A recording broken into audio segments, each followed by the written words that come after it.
From the Bay. Headsets on, volume up.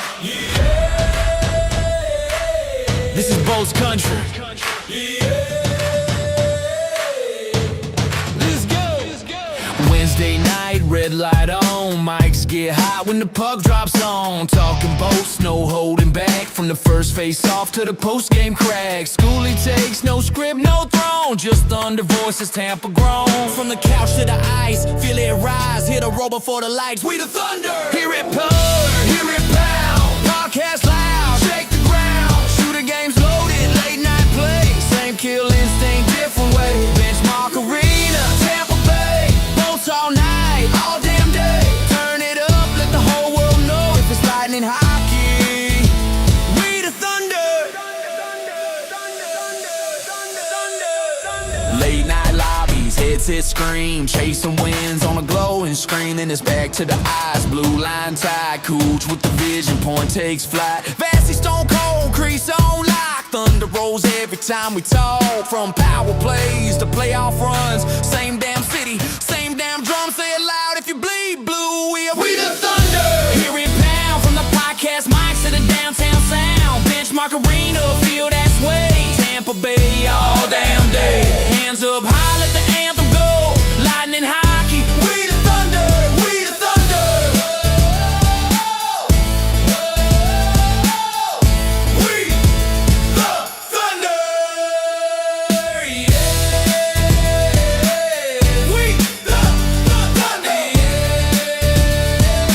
We the Thunder. Yeah. We the Thunder. Yeah. We the Thunder. Yeah. From the Bay. Welcome to We the Thunder.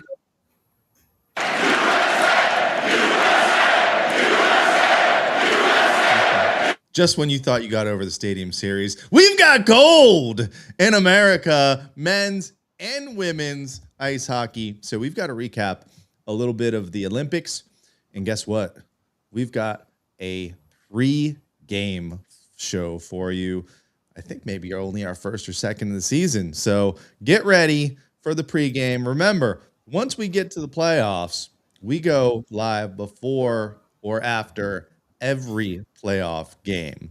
So for folks that don't know, this is We the Thunder. We're a couple of fans that like to watch the Tampa Bay Lightning. My name is Rob. They call me Shooter. My pronouns are USA. And with me to my left, probably I can't to wait your to see right. what my pronouns are. To my left, to your right, we have Thomas Schooley. Fédère croissant, les misérables, Fort Catcher, Luc Robitaille, D'Artagnan, Perrier, Friend Tarkenton, Peanut Buster, Parfait. Contrary to popular belief, Thomas Schooley is not French Canadian. All right, I heard Robital and I hear Fran Tankerton. I don't know. we've got a Lightning review coming on at about 6:30. We've got to talk about last night's game. We've got to talk about tonight's game. But first, let's talk about the gold medal USA hockey team. Both men and women win gold for USA Hockey. Thomas, you didn't join us on the live stream. I had a spot for you. Look, let me switch to this. Were we still on here? I had a spot for you right there. But you were not there. You were busy. But man, did you think USA was going to pull this off? Literally, they should be calling this. I think people are calling this the miracle in Milan. Listen, it was first. Let's talk about the women. You know, they set the precedent. They got that. They went to overtime. They got that late goal there. They went to overtime, win it in overtime with a great fake move, and then past Canada's goalie. Fitting Olympics as some of the ones we have known in women's hockey were retiring in both U.S. and Canada. So it was a great mix of old and new. then you get to the men's a couple days later, and why would it not be the same outcome as the women's? You had a very low scoring game, goalie game. Hellebeck was out of his mind, and he's been doing shitty for Winnipeg. So, he's been the reigning Venza champion. He won the Hart last year, and this year has not played up to those standards. But he was out of his mind. And then you had Bennington for Canada, who has not been great in St. Louis. Many people thought should not have been in goal for there. And he played spectacular too.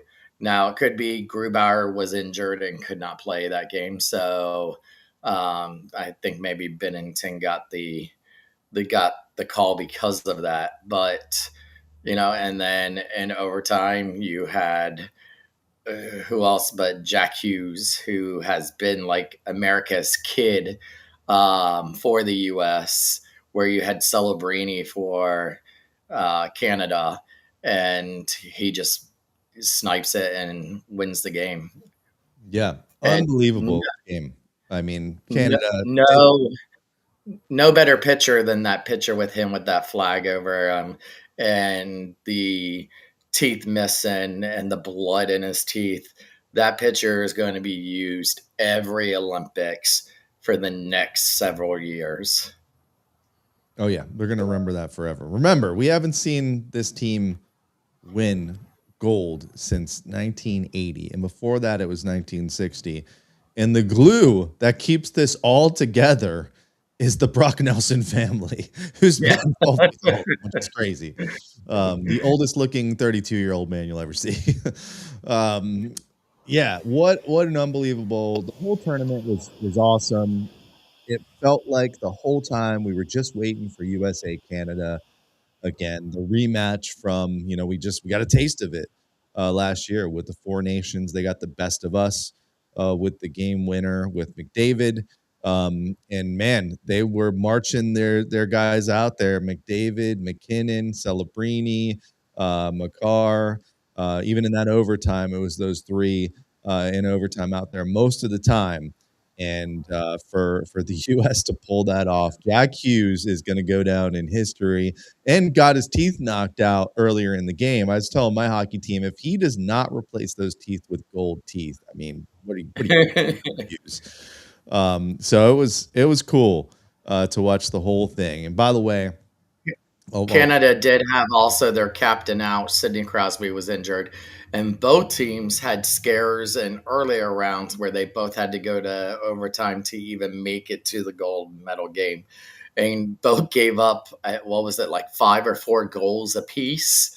So it was really crazy to see this gold medal game end up in a 2-1 after I think it was the game before for both of them. I think both of them gave up. I think it was 5-4 in ending in overtime. That U.S. almost got beat by Sweden, and Canada almost got beat by, I forget who it was, but they both survived to make it into that round.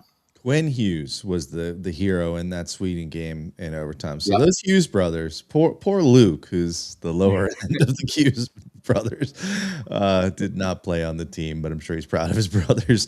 But no, what did you think of 3-on-3? Because you even saw Cooper say after the game, like, how are we really gonna let 3-on-3 decide this? And that wasn't his exact quote, but he said something like, how are you gonna let what was it, 6 or 8 guys on the ice choose who's going to win the gold? Do you think that they should really make that more like the NHL rules, where it's going to be 5-on-5? And by the way, it wasn't like the NHL rules before, because it was 5-on-5 for overtime, and then they went to a shootout where the playoffs is continuous overtime, 5-on-5. Do you think they really should address and change that? Because 3-on-3 is a little chintzy. We were talking about it during the intermission before overtime. We knew it wasn't going to last long, and it lasted, 2 minutes? I listen. I think they should leave it like that. Number one, It opens up a lot of the ice. Number two, you had 60 minutes on 5-on-5, and that's how you got to this predicament.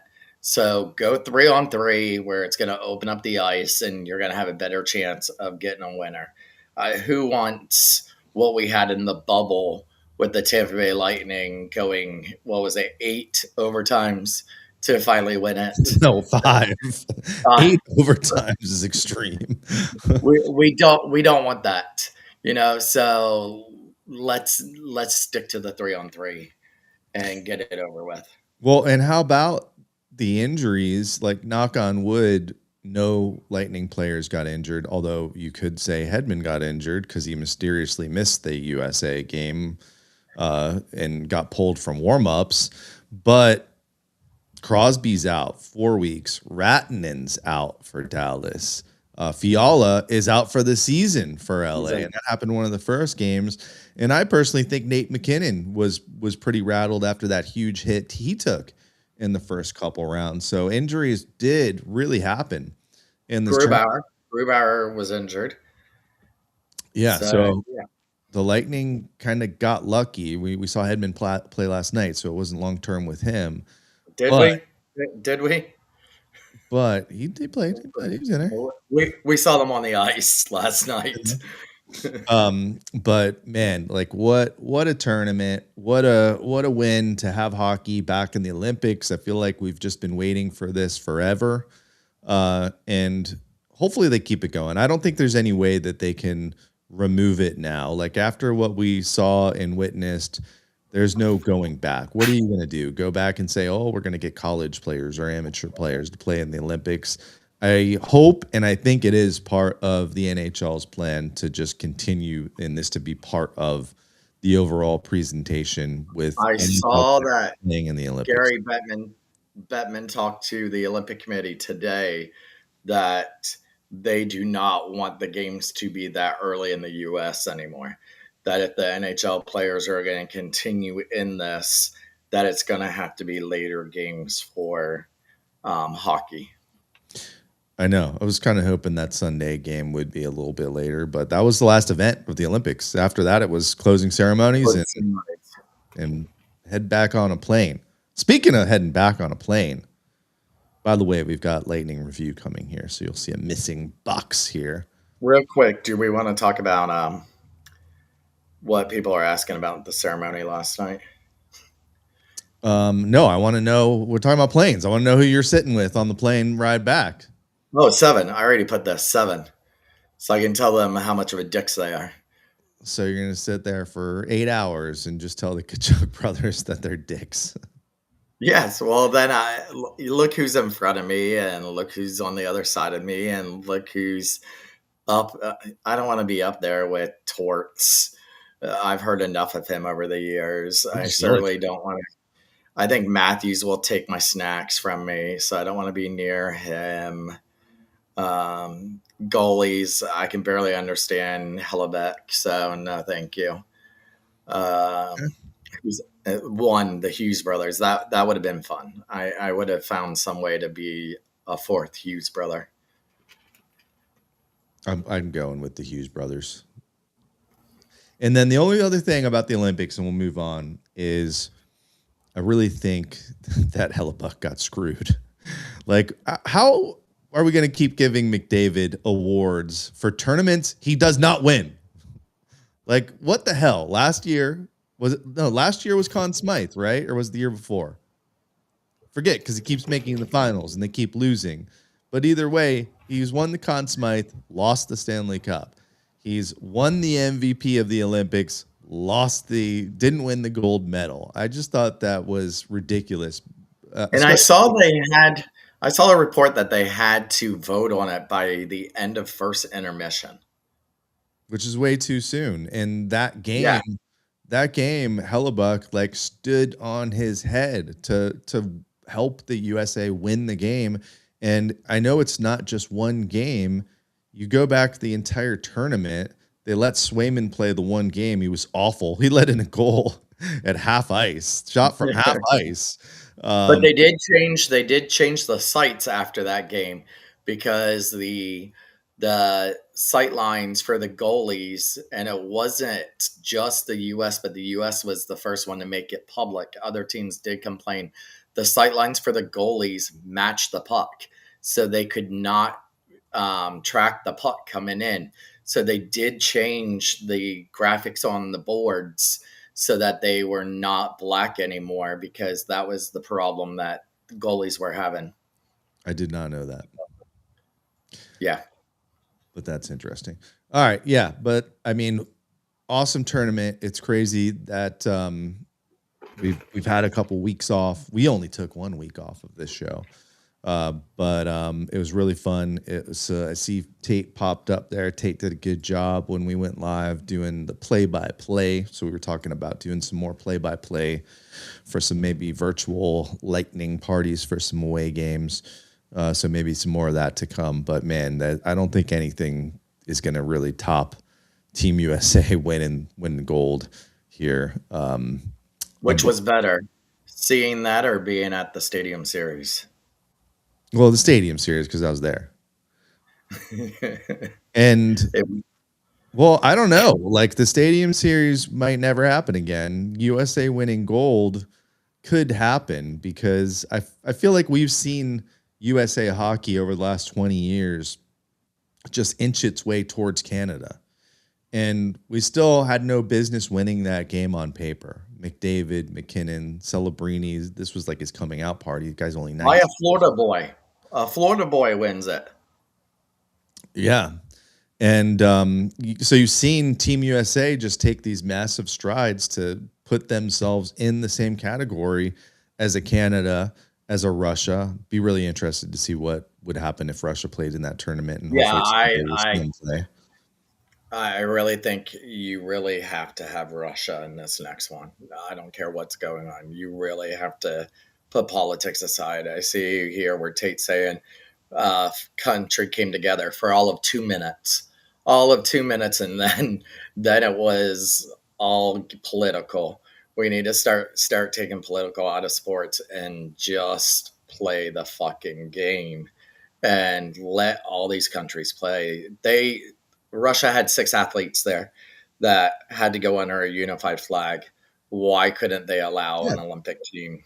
I noticed that. I saw one of the figure skaters with the Unified Nations or whatever. They said, just from Russia. Why couldn't they figured that out? I mean, all these guys that are going to play for Team Russia live here in the U.S. anyway. And then going back to your point about, everyone coming together, like that's the cool part about the Olympics is we can cheer for hockey with, our friends that cheer for the Florida Panthers. And then of course, like hours after Team USA wins, the political turmoil has to change everything. And like people are going after these guys on Team USA. Honestly, what do you expect them to say? They're on a call with the president. He says, well, here we go right here. I'm ashamed of the men's team. Here we go. Get political. He says our president is known to say stupid shit all the time. Yep. These guys are on the phone after celebrating, having the best moment of maybe their entire lives. You think they're going to like talk shit to the president? And like, they got caught in a moment. Like, and a lot of them have said like, we don't agree with what he said, but in the moment, like on that phone call that we all heard, like, you really think that they're going to be like quick enough to be like, wait a minute, and call out the president of the United States on the phone? I mean, come on. Be realistic about it. You can't blame these guys for that. And you can't blame them for getting invited to the White House, something that a lot of them are never going to have a chance to do, whether you like the president or not. That's set aside. Real quick, for centuries, the winner in every sport goes to the White House. It never was about who the president was. It was about the honor of winning and going to the White House, whether it was collegiate sports, whether it was professional sports, no matter what it was. You can date it back way, way back to everybody that wins goes to the president. Only in the last, I'd say 15, 20 years did it become, well, if you go, you agree with that president. If you don't go, you're standing up to that president. And then it's For the people that don't go, it's why did you not go? Or for if you did go, why are you going? And that's all you saw over Facebook is I stand with this player and I stand with this player. And then Jake started getting heat. Okay, Jake had already been there before with the Pittsburgh Penguins, with Trump as the president before. It doesn't matter what your political stance is. To get to go to the highest building in the US and get to visit the White House, that is a dream for many people.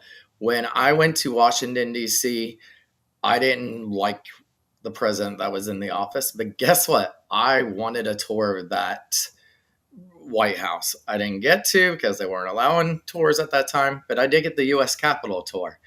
And it is an awesome thing to go to. So to tear any player down because they declined it or want to know reasoning behind it, who cares? They just didn't want to go, or they did go. Jake wanted to.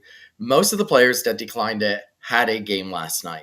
Yes, there was some players that had to play last night that still went, but most of the players, well, every single player that did not go to it had to play last night. And Jake said, I've been gone from my family for 2 weeks. I went there before. I wanted to be back with my family. And they have, 3 games in 4 days? And he wanted to be back here with this team. Yeah.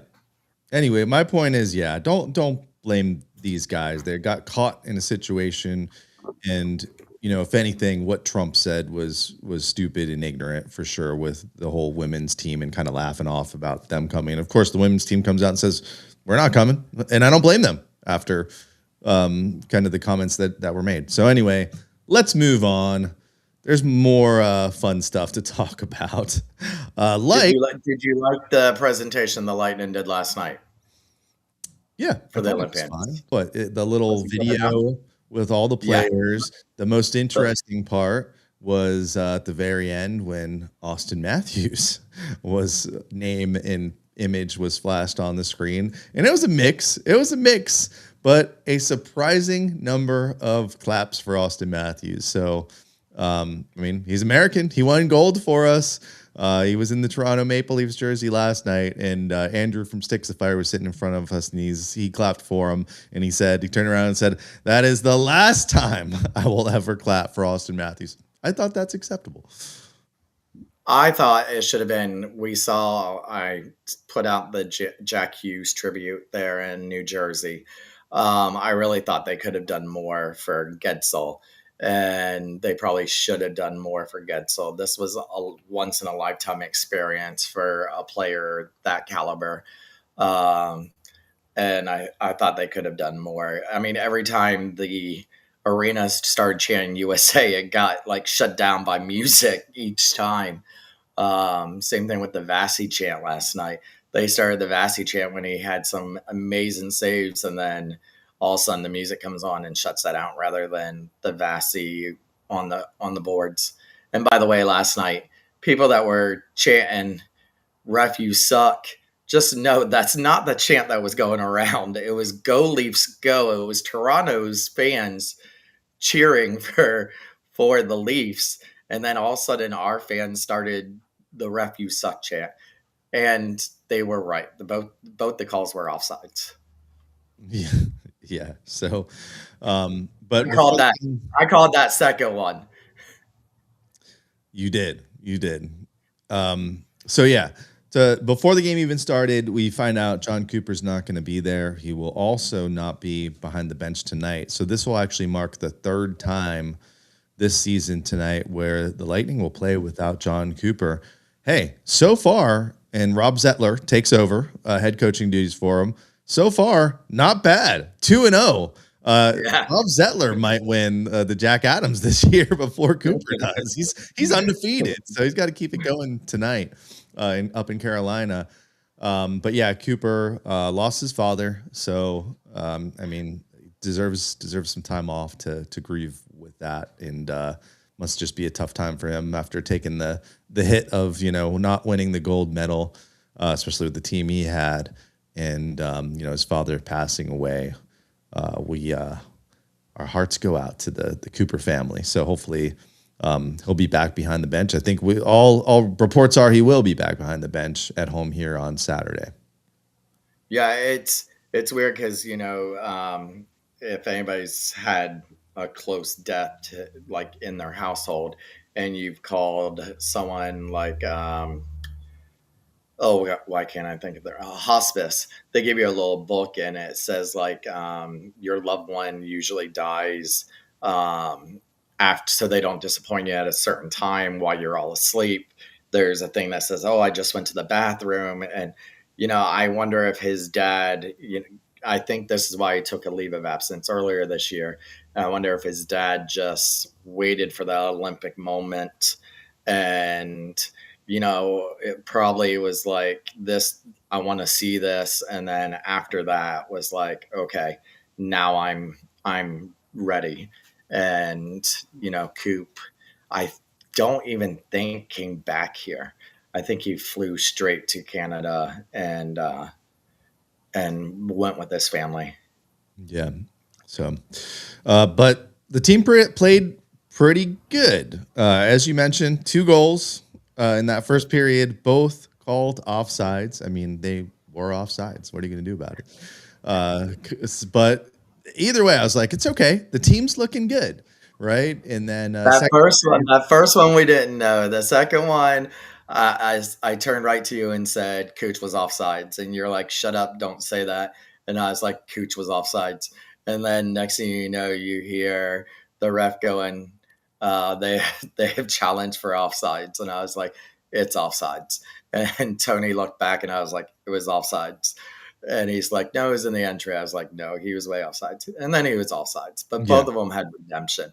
But on that third goal, when Point scored on that, finally, when we got 1-0, nobody cheered. The loudest cheer was when the puck got dropped after the goal. And everybody knew that goal actually counted. Yeah, you couldn't cheer because you didn't know it was counting or not. So yeah, it was funny. And then they bounced back in the second period, scored some real goals on sides, and really outplayed Toronto. I thought for most of the game. I didn't think the first period was actually that great. But the middle of the game was good, and then the end, things just kind of, I don't know what the hell we were watching by the end of the game there. But hitting an open net.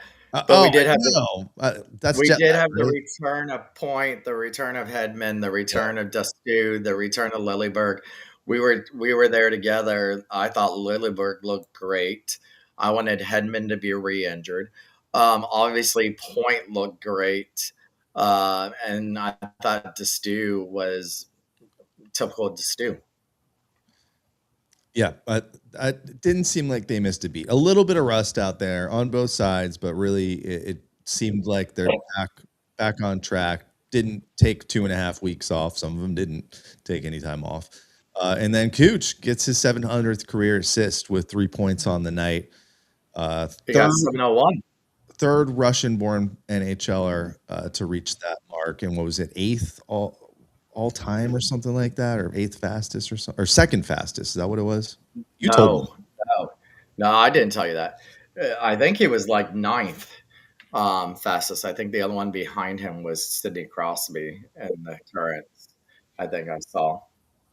So yeah, they looked good. Big win against Toronto. You didn't want to drop that one coming back. And Toronto is one of those teams where it's like, if they don't start winning some games here, if they come out losing a bunch of games in the next 2 weeks, just like our friends down in South Florida, watch out. They're going to start trading players. And this Toronto team does not look good. Like I said, they had some moments last night. I loved the Nylander cherry pick denied by Vasi in the middle of that game, but I didn't think the Leafs looked very good at all. And yeah, they're in the same boat as the Florida Panthers. If they don't get some wins here and some points, they might as well trade some players, because you ain't going to make the playoffs, especially with the teams in the Atlantic right now. Yeah, I think they waited too long last night to have Nyes on the Matthews line. I think they should have done that early in the game. By the way, we're going to bring on a special guest here in a second, but I want to throw this graphic up here with our Olympic players with their points, and for some reason it's not working.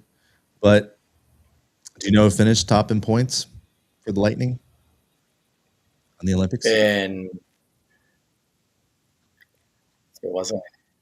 I was Gergensen. There's a tie. Gergensen. Oh, Tom Jesus has arrived. Gergensen, and with all four assists for Latvia, and then JJ Mosier had 3 assists, 1 goal. So those guys actually led the way.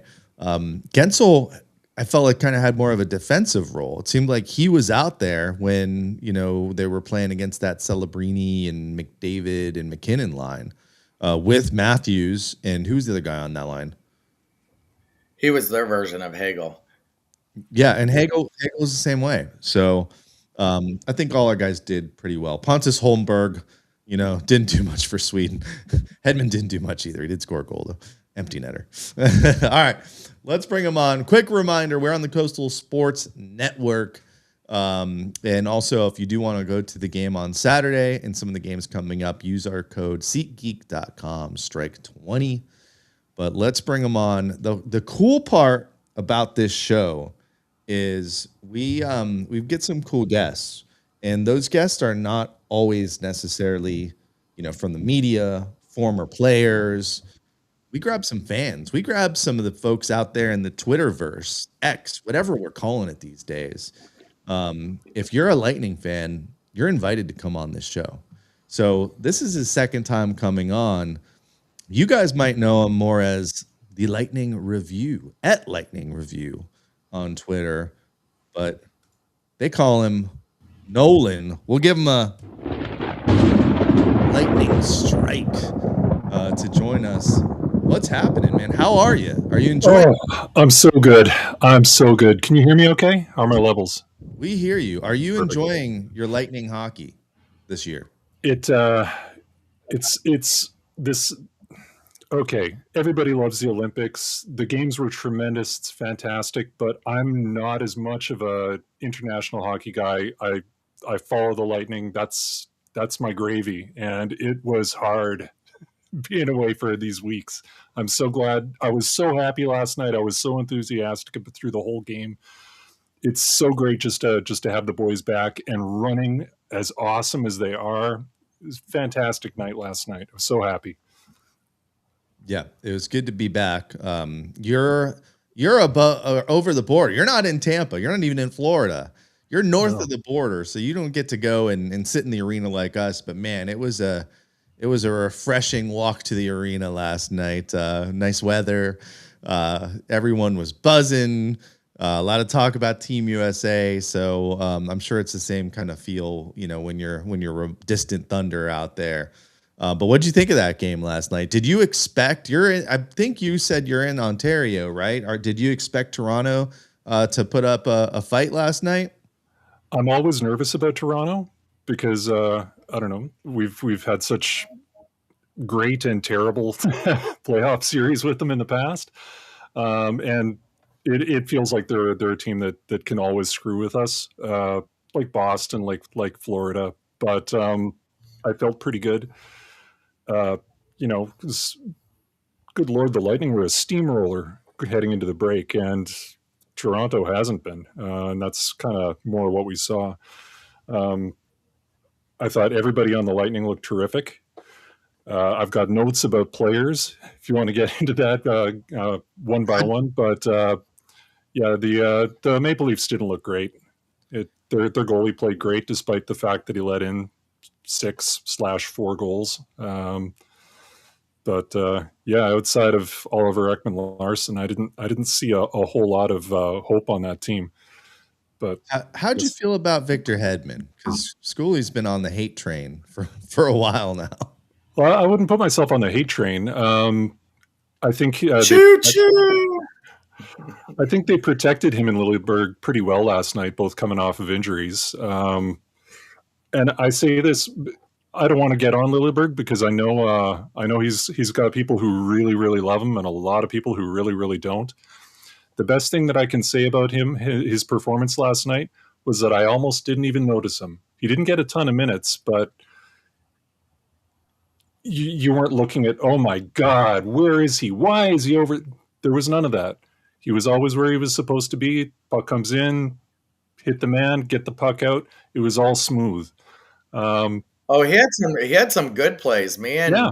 Me and Shooter actually brought his name up at the game, and in a good sense last night. We were like, "Wow, that's Lilleberg. Yeah. Welcome back, Lilleberg." Yeah. So it was actually a good seeing him. And then we saw Hedman, and we said, "Oh, Hedman's Well, here." Don't say we. Don't say we. I respect the captain. Okay, he's battling injuries this year. He's getting older. Battling injuries. I didn't think he was egregious last night. I didn't pull my hair out when he was on the ice. Is he the Norris Hedman? I don't know. Maybe by the time we get back to the playoffs, hopefully he's in good shape. But he. All right, Schooley's got his opinions. I appreciate it. I'd say I'd still want him out there on the power play, not the first unit. Yeah, I was gonna The say first unit's he locked lost that up, job. but wow, anybody would lose that job. Like the run Radish is on is unbelievable. Like what a year. But I thought Radish played really well last night. He was getting some of his shots in. He didn't put a goal in, but let's remember this guy's scoring goals at a ridiculous rate right now. So we're used to seeing him score, it seemed like every other game. Yeah. But I recall some really solid defensive plays that Radish made, which is part of the whole package of why he's in the Norris conversation now. Is he? On a night where they were selling a T-shirt for a charity for him, and if you know Radish does not love all this attention. He's gone so many years without this attention, and this year there's been a lot of eyes on him, deservingly so. And a lot of the good, but then there's also the no contract talk. When your whole other decor has now been re-signed during the season, except for one person.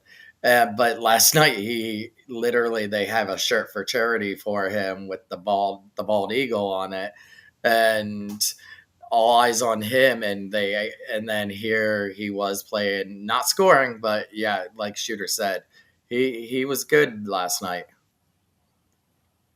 Yeah, he was ready to go. Yeah, there were a few moments on the power plays where the puck gets past him. They get the 2-on-1s, but he played the 2-on-1s really well. Like the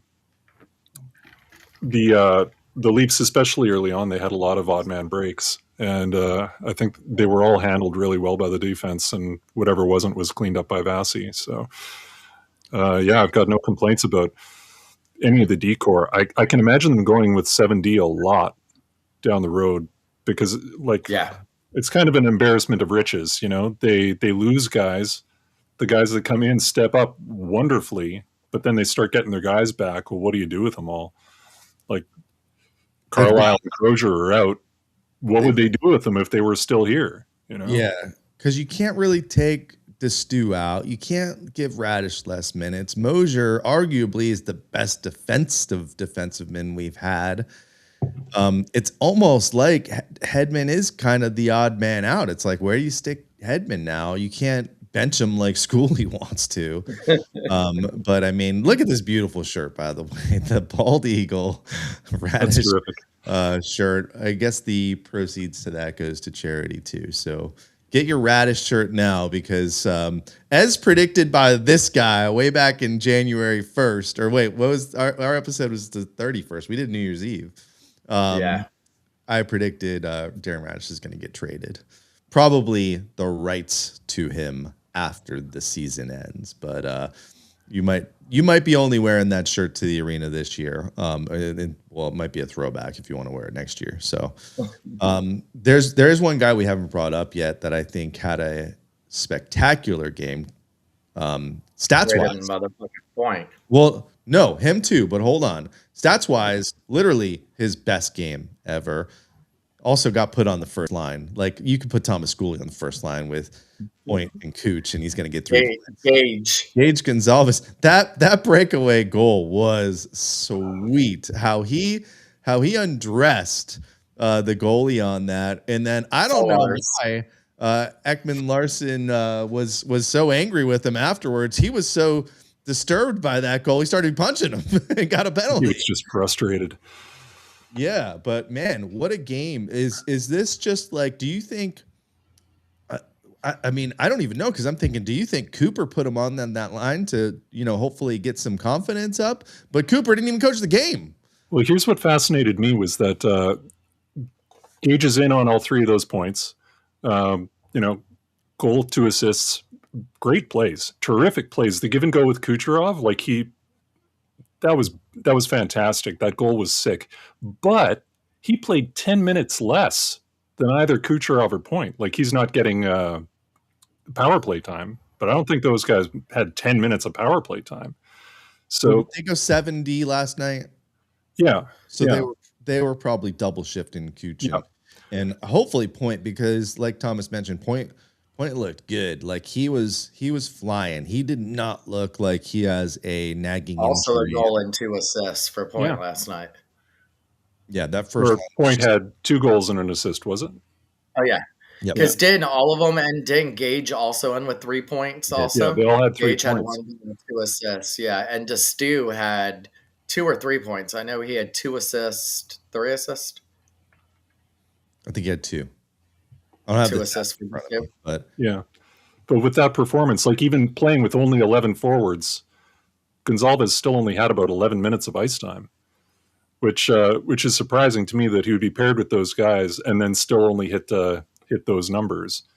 Because he's a funny guy, because you could imagine Paul and Cirelli coming back into the lineup and seeing Gonzalez on the 4th line the next game. Like, he can go anywhere. He's capable of playing with the top line, but he's not the guy you want on the top line. You don't want Gage Gonzalez on your first line. Like, if he's on your first line as an NHL team, that's not great.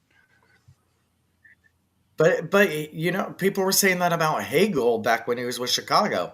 Could this be one of those diamonds in the rough where Gage has the right teammates like a Hagel did when he had Taze and Kane, and then he learns more from like a Kucherov, a Gensel, a Point. And by the way, Cirelli is expected. I did see that question asked by Matthew. He's expected back on Saturday against Buffalo. So expect Cirelli back on Saturday. But yeah, I mean, this might be his Hagel moment where, and maybe it's the Lightning showcasing him for some kind of trade value. It could be. Like, I think he's got a lot of value, and like at some point down the road, who knows, maybe he gets to that Hagel level. He's got those hidden levels. But like right now, where he is right now in his career, you wouldn't think he's a point-a-game player, and you want a point-a-game player on your first line. He had 3 points last night. Last year, though, what was that? Last year, he did over the 20-goal mark, and that wasn't he over 20 last year? Wasn't he one of them? About a dozen. No, Gage wasn't. Yeah. I thought it was over. What was he? Everyone else was. So I think he was around a dozen. Trying to look it up. I'm not trying to take anything away from him. I'm just saying, like, with everybody back in the lineup, if he bumps down a couple of Trust me, that's definitely not a guy I want on the first line either. Yeah. But I'm like, did Zettler see something? Is it something Coop had mentioned? Or it's just injuries. You got to slot them in, right? Like, if you put Gensel up there, then your second line's looking pretty starved. Yeah, either way, good problem to have. I want to talk about tonight's game a little bit, but Nolan, I got a couple questions for you. Are you a Olympic guy outside of, well, you said you're not even an international hockey guy, but are you an Olympic guy? Are you a Winter Olympics guy? Do you watch kind of passively? Like, I'm not showing up. I got to get the curling tonight. I just kind of absorb it as it comes through. I appreciate it. I do enjoy it. But I'm not a close follower. So. Okay. Sorry, I got- real I quick. did follow the hockey. To clear up the Gage thing real quick, he was 20 points last year. He had 8 goals, 12 assists, 20 points last year. 20 points. Yeah. Respectable. Yeah. Yeah, no, listen, I guess I'm the only one that doesn't mind him on the first line. Like I said, you could put anyone you want on that first line if it's going to be Point and Cooch. Just stand in front of the net. Like, Cooch will bounce the puck off you and in intentionally. The Sheery Classic.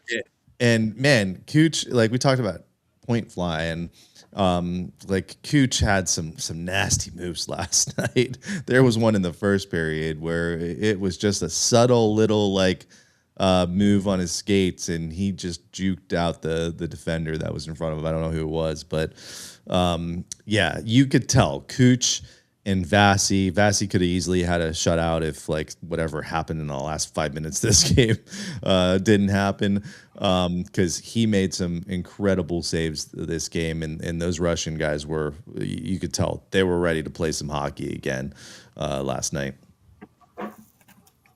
I have one question about the Leafs before we move on to Carolina. If you didn't know the players, if you were approaching that game as a novice to the Maple Leafs and you didn't know, would you have been able to pick out who their big star was based on play alone?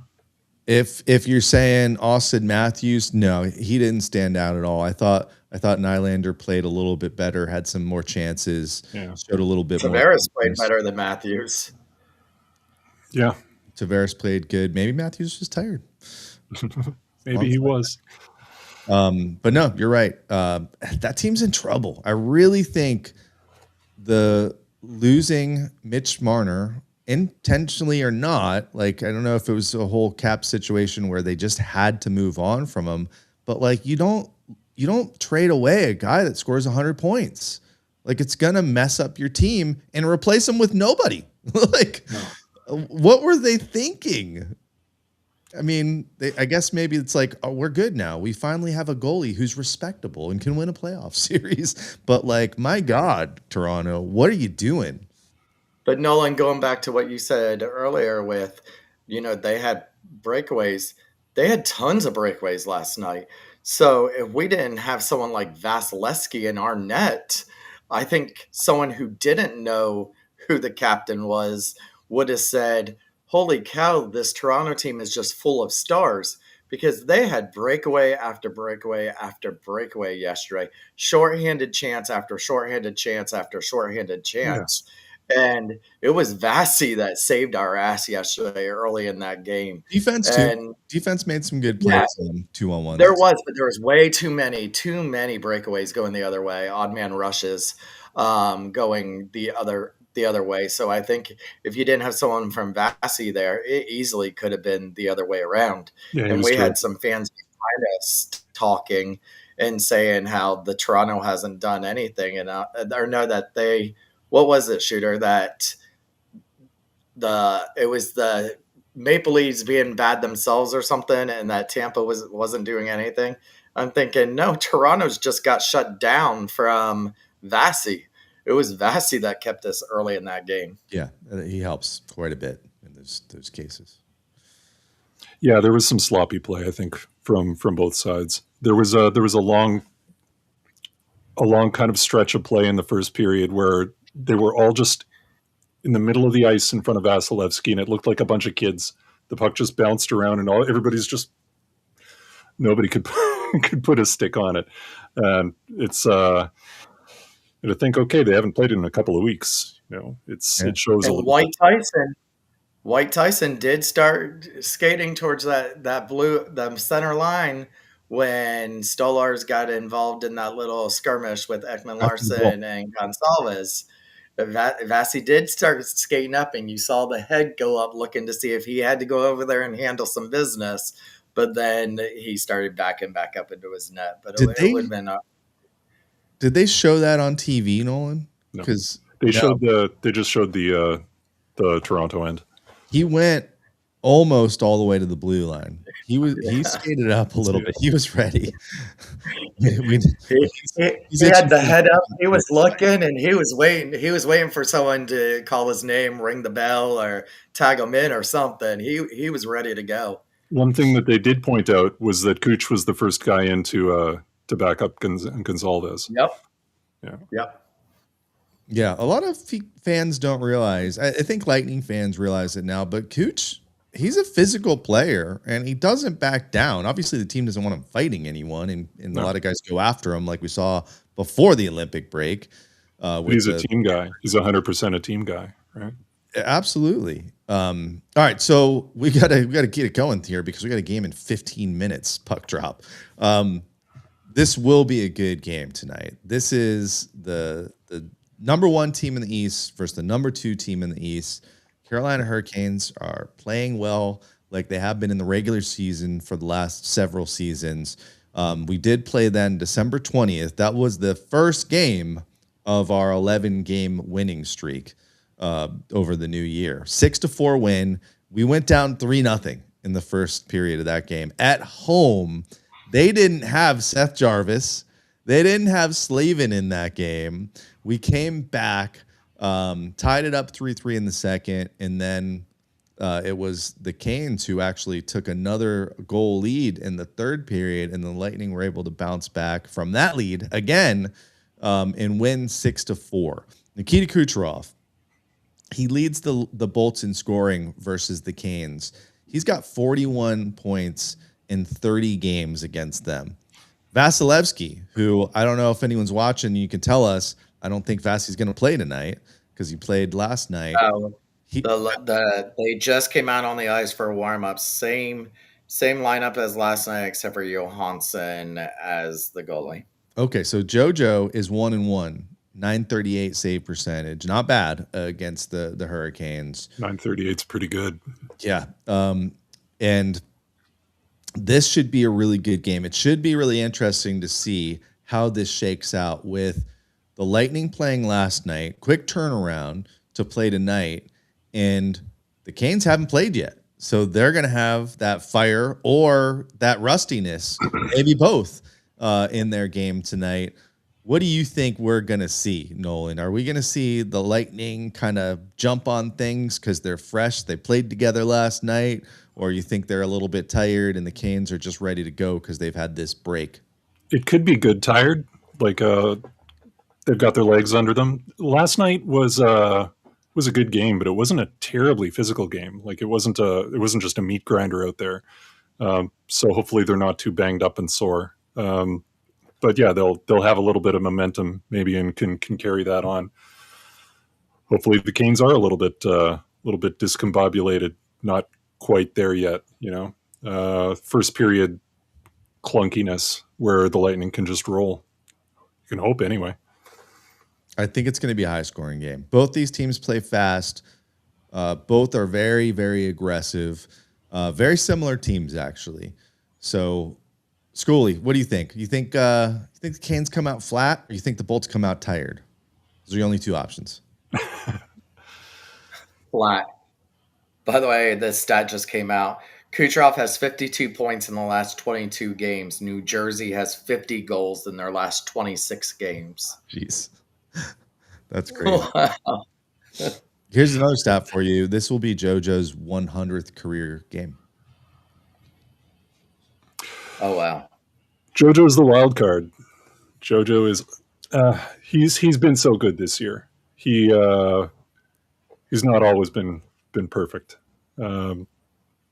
Sometimes you're going to get a one goal allowed, 32 saves. Sometimes he allows a touch. Lilleberg was scratched. So Lilleberg, Paul, and Crozier are the scratches, and Douglas are scratches tonight. Who's in for him? And it looks like they're just going with 6. So they're just going to go with what I see was the stats. I was just looking at what Eric Erelson was putting out. So it looks like just projected line defense: Mosier, McDonough, Hedman, Radish, Chernak, and Destu. Interesting. And Carlisle. Oh, All right. that's true. Yeah. They're So stuck with 7D. Carlisle now. They can't. You Carlisle's can't send going in for him. Carlisle back. He's going to get picked up in waivers if they send him down. And So- Bussy is in goal for Carolina. Bussy. That guy's been awesome. Bussy. Bussi. Yeah, Bussy. He's their Wow. rookie goaltender who's setting all kinds of records. I think he's already got the record for wins by a rookie goaltender. So, hey, that'd be nice. I'd like to see a welcome to the NHL moment where Vasi fights Bussy. It's gonna be crazy. Like the rookie wins for a goalie. Yeah, I think There's he's been some crazy goalies like for rookies. Like he's already got that. Potvin, he's already got it. If That's it, crazy. for wins. Yeah. And I might be wrong on that. I don't have these stats in front of me. I do have some stats in front of me to keep an eye out for today. We mentioned JoJo. Brandon Hagel is sitting at 199 career assists. So he saw Cooch get 700. Brandon Hagel could get assist 200 tonight with 1 assist. And then Jurgensen has 98 career goals. So, hey, it could happen. He could score 2 tonight. So we're on the 100 goals watch for the big Latvian. All right, I want to ask you, Nolan. Yeah. We're at that time. We're at that time. It is the trade deadline looming.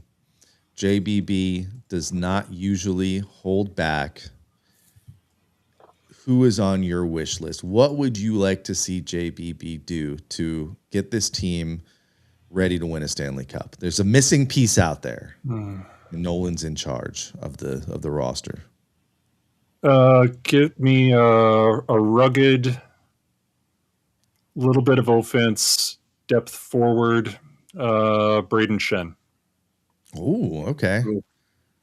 Maybe too expensive. Bringing in the Shens. Well, someone's got to go the other way. That'll be the interesting part about this trade deadline is we've actually got some pieces that can go the other way that are NHL ready, which is good because we certainly don't have very many first-round draft picks. Trade away the 2029. Yeah, that's interesting, and we're going to be talking a lot on this show about the trade deadline for a couple weeks here. Well, it's going to be defensemen going out, right? I would assume that you've just got too many right now, but can you ever have too many NHL defensemen on a roster? Like, it'd be naive to think that none of these guys are going to have any injuries throughout the rest of the regular season and playoffs. Like, just injuries happen, especially to defensemen.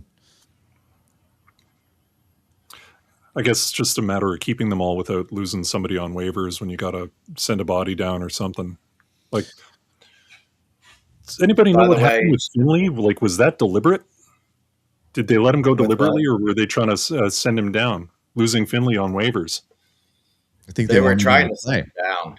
They wanted him to play for the last couple weeks in Syracuse, and I think they tried to get a little sneaky, backdoor waivers, and just like that, he's gone. Did you really think that he was going to stick long term with?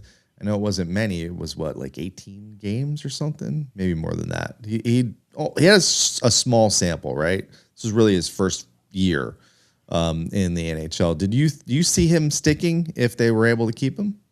If they were able to keep him, I didn't think he was a difference maker, but he was a useful piece because of our having a hard time keeping healthy bodies up front. Like he's a center, right? Yeah. You saw St. Louis kept him and cut Matthew Joseph today. Sent Matthew Joseph down. So put him on the waiver wire. So obviously they're liking that Finley over that. And by the way, you were right, Shooter. Bussy on February 1st won his 21st game, breaking an NHL record for their most wins by a goaltender through their first 25 games, which was held by Andrew Hammond and Bill Durham. The way they break up these records, like just I know. the first 25 games, like is that a record then? Like what are we keeping track of here?